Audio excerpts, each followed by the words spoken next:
What's up, y'all? All right. I got Honey here with me, and we have finished our juice. These are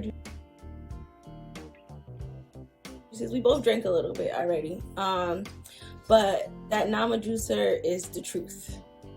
Yes, it is. It made so much juice from everything that we had, and I'll insert a little clip to show you how much we actually got out of it.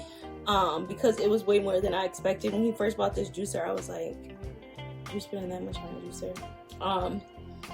But it's worth it, and it's gonna help us along our journey, and I know that I'm gonna make sure we get our money's worth with it. But this one is our green drink. I'll probably show another video showing some of the other ones that I made.